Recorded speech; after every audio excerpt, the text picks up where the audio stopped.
کہتے ہیں میں اپنی بیوی سے لڑتا ہوں، وہ بھی مجھ سے لڑتی ہے، تو لازمی بات ہے کہ تالی تو دونوں ہاتھوں سے بجے گی، تم نہ لڑو تو وہ بھی نہیں لڑے گی۔ ایک عورت آئی ایک بزرگ کے پاس، کہنے لگی جی خاوند مجھے بڑا مارتا ہے، کوئی تعویذ لکھ دیں۔ حضرت نے تعویذ کیا لکھنا تھا، بہرحال ایک کاغذ پہ کچھ لکھا اور دے دیا، اور فرمایا کہ دیکھو بیٹی یہ جو ہے نا، یہ جب دیکھو کہ میرا خاوند اب گھر آ رہا ہے، یہ دانتوں کے درمیان رکھ کے بس دانت دبا کے کھڑی رہنا، جب تک اس کو تم دباؤ میں رکھو گی نا خاوند تمہیں کوئی گالی نہیں دے گا۔ انہوں نے کہا ٹھیک ہے۔ اب خاوند آیا، وہ جناب طویل لے کے منہ بند کر کے کھڑی ہے، اب وہ بولے تو خاوند لڑے، وہ تو بولتی نہیں تو خاوند کیا دے گا، پاگل ہو گیا، اس کو کسی کتے نے کاٹا ہے۔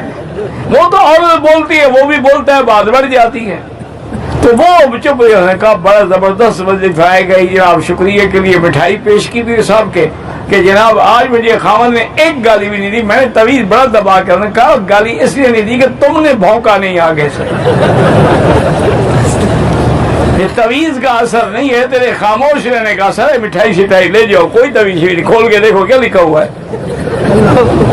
تو اصل بات یہ ہے کہ بیوی بھی صبر کرے، خامند بھی صبر کرے، اور استغفار کرو، اور دونوں جو ہیں یا لطیف ہو یا ودود، یا لطیف ہو یا ودود، یا لطیف ہو یا ودود، یہ اللہ کے نام ہیں، پڑھ کے ایک دوسرے کی طرف دم کیا کریں، پانی پہ دم کر لیا کریں، کھانے کی چیزوں پہ دم کر، خود پڑھے خود دم کریں، کسی پیر فقیر کی ضرورت نہیں ہے۔ تو انشاءاللہ یہ غصہ جھگڑے سب ختم ہو جائیں گے۔ میاں بیوی بغیر کپڑوں کے سو سکتے ہیں؟ کیوں نہیں سو سکتے؟ جناب میاں بیوی ہیں، بالکل سو سکتے ہیں۔